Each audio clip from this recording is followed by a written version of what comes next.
अस्सलाम वालेकुम क्लास, आप लोगों को मेरी आवाज़ आ रही है?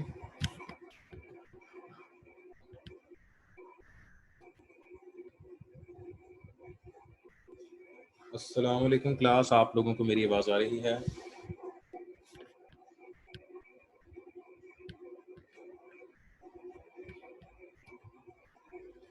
इस टाइम सियर अगर आप क्लास में हो तो ज़रा मुझे ऑडियो रिप्लाई करो जूम पे।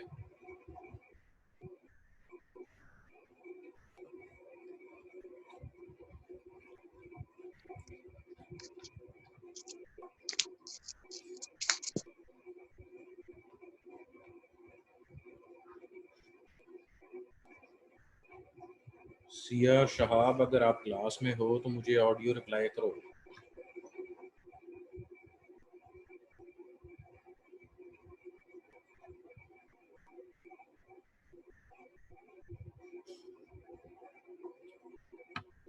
चलें ठीक है, अगर शहाब क्लास में नहीं है तो मैं एक छोटा सा एक्सपेरिमेंट करना चाह रहा हूँ। ये इंशाल्लाह आने वाले दिनों के अंदर हम करेंगे। हमारे पीछे रह गई हैं 2 स्लाइड्स। आज लेक्चर 5 एंड हो जाएगा इंशाल्लाह। स्लाइड 5, फिर पीछे रह जाएंगी 2 स्लाइड 6 और 7। तो मेरी कोशिश होगी कि 6 और 7 मैं जल्दी ख़त्म कर दूं, लेकिन जब मैं 6 और 7 जल्दी ख़त्म करूंगा उसके बाद हमने लेक्चर्स तो पूरे करने हैं, तो वो लेक्चर आपकी जूम प्रेजेंटेशन पे होंगे। जितने सवालात हमने इन 7 स्लाइड्स के अंदर मेंशन किए हैं, उन क्वेश्चंस को जितने पार्टिसिपेंट्स हैं, हमारे पास जितने रोल नंबर हैं, उनमें हम ग्रुप में डिवाइड कर देंगे और उनको जूम पे प्रेजेंटेशन देनी होगी बाकी लेक्चर्स के अंदर। अब बहुत सारे स्टूडेंट्स ये बहाना बनाएंगे कि सर हमारे पास नेट नहीं है, तो जो आपके मोबाइल पे नेट आ रहा है ना, वो आप अपने लैपटॉप से शेयर कर लेंगे। और अगर आप लोग ये बहाना बनाएंगे कि हमारे मोबाइल पे नेट नहीं है, तो मुझे पता है कि जो मेरे मैसेजेस हैं वो किस किस को रिसीव हुए हैं और कब कब रिसीव हुए हैं। तो ये एक बहाना कि नेट अवेलेबल नहीं है, ये मुझे पता चल जाएगा किसका सच्चा बहाना है और किसका झूठा बहाना है। मीनवाइल जो आप लोगों की प्रेजेंटेशन होगी वो एक मार्क प्रेजेंटेशन होगी इंशाल्लाह।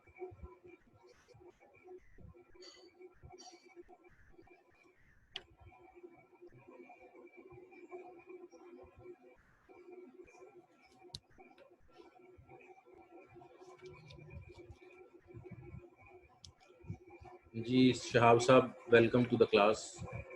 ज़रा माइक ऑन करके बता दें आप आगे क्लास में, तो फिर मैं आपके साथ एक चीज़ डिस्कस करूँगा।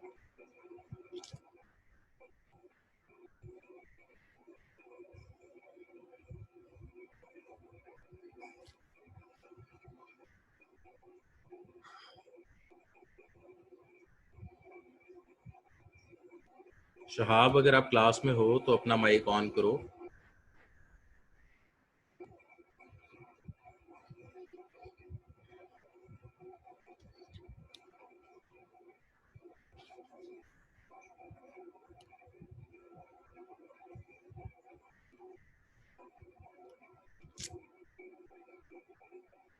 चलिए हम लेक्चर शुरू करते हैं। जब शहाब ने रिप्लाई करना होगा कर देगा।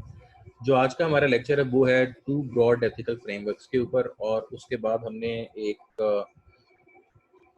पहले स्लाइड्स में पढ़ा था कि हम एक स्ट्रेटजी के ज़रिए, स्टैंडर्ड मेथडोलॉजी के ज़रिए चेक कर सकते हैं कि कोई भी एथिकल कोई भी प्रॉब्लम जो किसी टेक्नोलॉजी में एग्जिस्ट करती है, उसको इस मेथडोलॉजी के ज़रिए, ये जो 3 स्टेप्स मेथडोलॉजी, स्टैंडर्ड मेथडोलॉजी, हम इस मेथडोलॉजी को अप्लाई करके उसके इश्यूज को रिजॉल्व कर सकते हैं। तो ये हमारा आज का थर्ड टास्क होगा।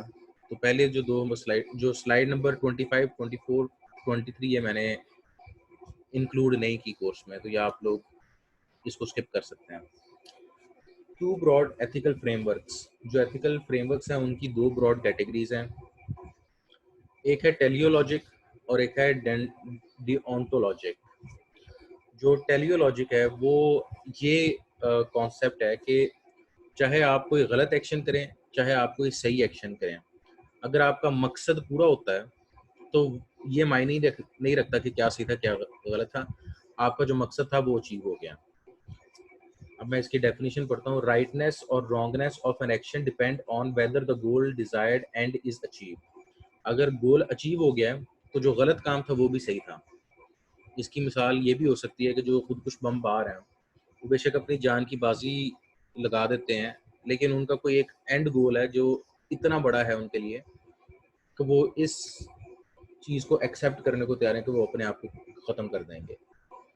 तो ऑल्दो वो एक्शन गलत है, लेकिन क्योंकि वो जी उनका सर। एंड गोल पूरा होता है इसलिए वो उसके लिए सही है। अच्छा जी शहाब साहब, आप मैंने एक बात कही थी, मैं वो दोबारा रिपीट कर देता हूँ। जी सर। थोड़ा सा आप माइक अपने ज़रा साइड पे रखें। बात ये है कि अब आपके पास पीछे 2 लेक्चर रह गए हैं। लेक्चर 5 इंशाल्लाह आज मैंने एंड कर देना है। 6 और 7 मेरी कोशिश होगी वो मैं जल्दी एंड कर दूँ, वो भी बड़े लेक्चर्स नहीं है, तो आपका कोर्स जल्दी कंप्लीट हो जाएगा। पीछे रह जी गया सर। कि जो हमने बाकी लेक्चर्स पूरे करने हैं उसमें हमने क्या करना है। तो उसमें हमने जूम की प्रेजेंटेशंस लेनी है, और जूम की प्रेजेंटेशंस होंगी उन क्वेश्चन आंसर्स की जो मैंने स्लाइड में एंटर कर दिए हैं। तो जो स्लाइड्स होंगी, जिस तरह हमारे पास स्लाइड 1 से लेकर 7 तक है, वो हम डिवाइड कर लेंगे क्वेश्चंस कि किस बच्चे के हिस्से में कौन से क्वेश्चंस आएंगे, वो हमें प्रेजेंटेशन में उन क्वेश्चंस को एक्सप्लेन करेगा। ये मोस्ट प्रोबेबली मेरी कोशिश होगी कि आपको जो लास्ट वीक है ना, एक वीक के अंदर जो 5 दिन है, 5 दिन मिलेंगे इस प्रेजेंटेशन के काम के लिए। जो जी ग्रुप्स हैं उनका किसी ना किसी मेंबर का मौजूद होना बहुत ज़रूरी है। अटेंडेंस उसकी लाजमी लगेगी। जो प्रेजेंटेशन वाली अटेंडेंस होगी वो एक्चुअल अटेंडेंस सेंटर होगी। जी। प्रेजेंटेशन वाली लेक्चर, जो प्रेजेंटेशन वाली बाकी अटेंडेंस तो मैं अभी आप लोगों को सारी मार्क कर रहा हूँ, लेकिन जो प्रेजेंटेशन के दौरान की अटेंडेंस होगी 5 दिन की, वो जो आप एक्चुअल अटेंडेंस लोगे वो सिस्टम में एंटर होगी। ठीक है। और ठीक हो गया सर। तीसरी बात ये कि जो एक्सक्यूज़ है कि हमारे पास नेट अवेलेबल नहीं है, तो मैंने भी आप लोगों के व्हाट्सएप से चेक किया है, सारे बच्चों को मैसेजेस रिसीव हो जाते हैं। तो नेट तो तकरीबन सारों के पास ही है, सिर्फ एक ही बच्चा है आपकी क्लास में, उसका जी, नाम वो है उस्मान। अहमद, नाम है उसका। 0336 वाला। इसको सिर्फ डिलीवर में, बाकी सारी क्लास को मेरे मैसेजेस डिलीवर होते हैं। तो नेट का तो इशू नहीं है किसी के पास भी। तो जो प्रेजेंस है वो आपने सारों को इन्फॉर्म करने के कंपलसरी है उनकी प्रेजेंटेशन के दौरान। ठीक हो गया सर। ठीक, जी चलो ठीक है, बस ये मैंने आपको इन्फॉर्म करना था। सर, जो स्लाइड्स हैं ये 1 टू 5, इनमें से आप डिवाइड किस तरह करेंगे, किस बच्चे को किस ये तरह से, या मुझे बाद में? हम अगले हफ्ते में ना ये फाइनल कर लेंगे। अच्छा, अब चलें, जिस तरह ठीक है आज सर। लेक्चर 5 एंड हो गए, मैं अब सोच रहा था कि अब जो आखिरी 3 वीक्स है ना उसमें एक एक लेक्चर कंप्लीट कर दूं, लेकिन लेक्चर 5 आज एंड हो हाँ गया तो जी, मैंने कल लेक्चर 6 शुरू कर देना, और मेरी कोशिश होगी कि आपको अगले हफ्ते के 2-3 दिन में लेक्चर 7 भी कंप्लीट हो जाएगा। पीछे हमारे ठीक पास हो जो गया है सर। काफ़ी दिन है, हमारे पास 31 अगस्त तक काफ़ी सारे दिन बनते हैं। तो वो आप प्लान बना दोगे कि सर जी, प्रेजेंटेशन का क्या प्लान बनाना है। ठीक है, जिस दिन प्रेजेंटेशन ठीक होगी है सर। आपने फिर वो प्लान बना के मुझे प्रेजेंटेशन देनी। जो मेरे बकाया लेक्चर्स रह गए होंगे उनको आपकी प्रेजेंटेशंस पे डिवाइड कर लें। ठीक हो गया सर। ठीक है जी, वापस आते हैं। जो 2 ब्रॉड एथिकल फ्रेमवर्क्स हैं, पहला फ्रेमवर्क है टेलियोलॉजिक। टेलियोलॉजिक ये कॉन्सेप्ट है कि आप चाहे गलत एक्शन परफॉर्म करो चाहे सही एक्शन परफॉर्म करो, अगर आपका एंड गोल अचीव हो जाता है,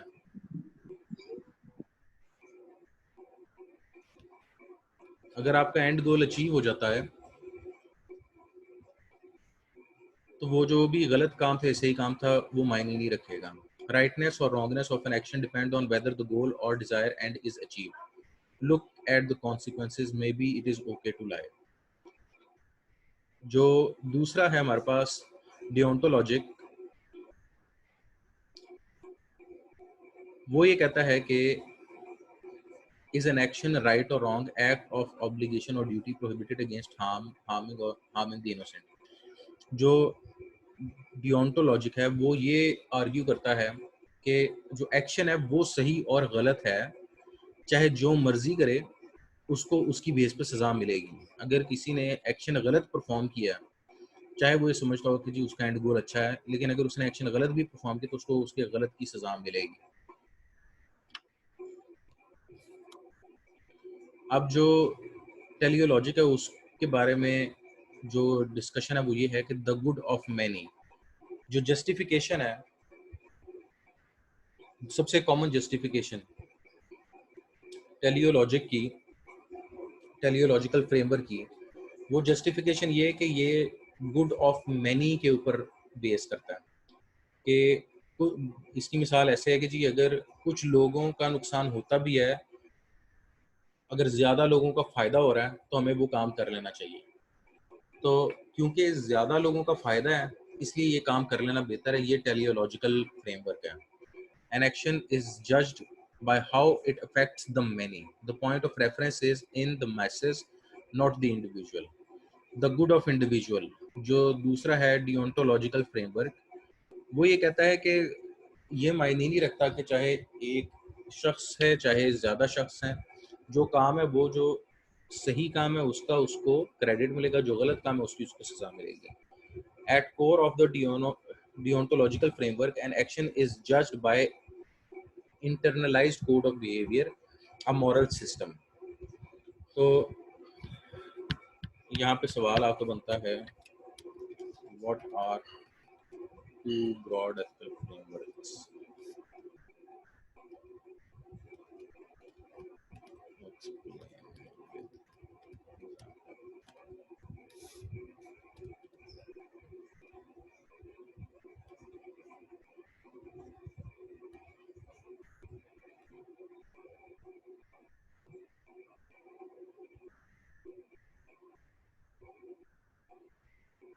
फाइनली जो हमारा आखिरी जो स्टेप है वो 3 step strategy for approaching cyber ethical issues हैं। अब हमने साइबर एथिकल इश्यूज को अप्रोच करना है तो उसके 3 स्टेप्स वही हैं जो हम पिछली स्लाइड में पढ़ कर आए हैं। सबसे पहला है स्टेप आइडेंटिफाई, दूसरा है स्टेप एनालाइज, तीसरा स्टेप है डेलिब्रेट। जो आइडेंटिफाई है वो उसका जो हम पहले एसेंस को डिस्कस कर लेते हैं कि आइडेंटिफिकेशन में आपने पहले ये आइडेंटिफाई करना है कि क्या ये प्रॉब्लम है कि नहीं। मिसाल के तौर पे जी म्यूज़ियम के अंदर कैमरा से तस्वीर खींचने की इजाज़त है कि नहीं। अब म्यूज़ियम जो है वो ऐसी जगह है जहाँ पे नॉर्मली लोग तस्वीर खींच के उसकी सेकंड कॉपी बनवा लेते हैं, तो वहाँ पे रिस्ट्रिक्शंस होती हैं कि जी कैमरे से खींचने की इजाज़त नहीं है। तो identify a practice involving cyber technology, कोई भी टेक्नोलॉजी से रिलेटेड जो एलिमेंट उस एनवायरनमेंट में है उसको पहले आइडेंटिफाई करें, और फीचर इन दैट टेक्नोलॉजी, उस टेक्नोलॉजी की feature that is controversial from a moral perspective, जो कि कंट्रोवर्शियल है। जिस तरह शादियों के ऊपर इजाज़त के बगैर तस्वीर खींचने की, किसी की परमिशन के बगैर आप उसकी इजाज़त तस्वीर खींचे, इसकी इजाज़त नहीं है ये, बल्कि इंग्लैंड का अमेरिका का लॉ भी है कि आप किसी की इजाज़त के बगैर उसकी तस्वीर नहीं खींच सकते। अब इसके अंदर जो फर्दर सब स्टेप्स हैं वो है डिस्क्लोज एनी हिडन और ओपेक फीचर और issue that have moral implications. If the issue is descriptive, access the sociological implication of the relevant social institutions and socio demographic and population. If there is no ethical normative issues, then stop. If the ethical issue is professional in nature, assess it in terms of existing code of conduct or ethics for relevant professional associations in chapter 5. If one or more ethical issues remain, then go to step 2. ये उन्होंने एक step wise process बताया कि आप problem को कैसे formulate करेंगे। पहले स्टेप का मकसद प्रॉब्लम फॉर्मुलेशन है कि ये आइडेंटिफाई करना है कि ये एथिकल प्रॉब्लम है कि नहीं। दूसरा स्टेप है analyse the ethical issue bye clarifying the concept and situation in the context. जब आप एक दफ़ा ये चीज़ क्लियरली डिफाइन कर दो कि ये प्रॉब्लम है, तो उसके आपने एथिकल इश्यूज को और जो सिचुएशन है उसको एनालाइज करना। सिचुएशन मतलब कि आपने जो उसकी सराउंडिंग्स में इंफॉर्मेशन है या जो भी उस सिनेरियो से रिलेटेड इन्फॉर्मेशन है उसको कलेक्ट करना है और एनालाइज करना है। अब सब पॉइंट हैं, if a policy vacuum exist go to step 2B, otherwise go to step 3। 2B है जी clear up the conceptual muddle involving the policy vacuum and go to the step 3। जो यहाँ पे स्टेप 2 पे पॉइंट बात किया वो तो सिर्फ इसने जो पॉलिसी वैक्यूम की बात की है। पॉलिसी वैक्यूम से पहले यहाँ पे आपका डाटा कलेक्शन और डाटा एनालिसिस है, जहाँ पे आपने इस चीज़ को, आप अगर लेट्स सपोज हम इसी का अंदाज़ा लगाते हैं कि म्यूजियम में तस्वीर खींचने की इजाज़त नहीं है, या फिर लेट्स सपोज जी यूनिवर्सिटी में सिगरेट पीने की सिगरेट ई सिगरेट कर लेते हैं क्योंकि अब ये साइबर टेक्नोलॉजी होगी, ई सिगरेट पीने की जी इजाज़त नहीं है।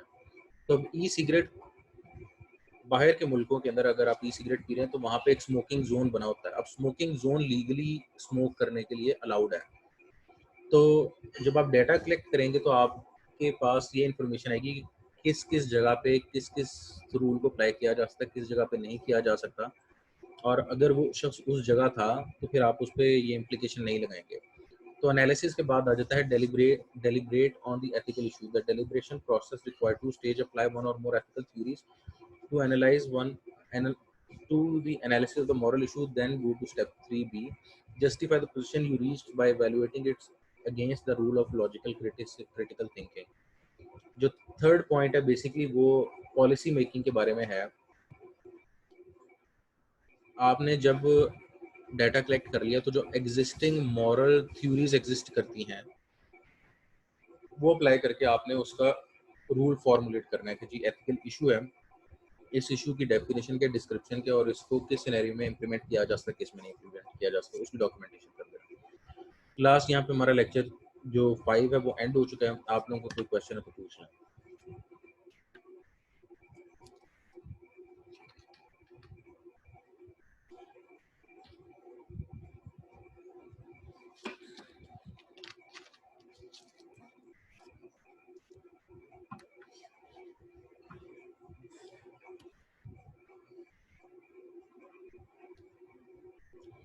अच्छा, जो शहाब, आप ऐसा करो कि अभी तक ना जितने भी मैंने स्लाइड शेयर किए हैं आपके पास ग्रुप में 1 से लेके 4 तक, उसको ना उसमें जो भी क्वेश्चंस हैं उनको एक वर्ड फाइल के अंदर लैदा कर दो, और साथ ना आगे ब्रैकेट में लिख ठीक दो होगा। कि ये कौन सी स्लाइड में से है। क्वेश्चन लिख दो, क्वेश्चन को नंबर कर दो, और उसके एंड पे ना ब्रैकेट में लिख दो कि ये स्लाइड 1 से या 2 से 3 4 5 जिधर से भी है। अब ये जो स्लाइड्स है ना, ये मैंने फाइनल कर दी है, मैं इसको अपडेट करके इसमें से जो स्लाइडें कवर नहीं करनी उनको निकाल के ये मैं आपके साथ ग्रुप में शेयर करने लगा हूँ, स्लाइड 5 की। तो आपने मुझे लेक्चर 1 से लेके लेक्चर 5 तक क्वेश्चन सारे एक वर्ड फाइल में डाल के ग्रुप पे शेयर करना है। ठीक है सर, मैं कर देता हूँ। चलें ठीक है स्टूडेंट्स, मैं उम्मीद करता हूँ आप और आपके घर वाले सब खैरियत से होंगे। खुदा न खास्ता अगर किसी को मुश्किल वक्त, अल्लाह पाक उस मुश्किल वक्त को आसान कर दे। बाकी मुश्किल वक्त है, इसमें आप लोगों ने नाउम्मीद नहीं होना, मुँह में नाउम्मीद नहीं होता। मुझे, अपने स्टूडेंट्स, बाकी जो दोस्त वगैरह हैं और रिश्तेदारों को दुआ में ज़रूर याद रखें। ओके स्टूडेंट्स, अल्लाह हाफिज़।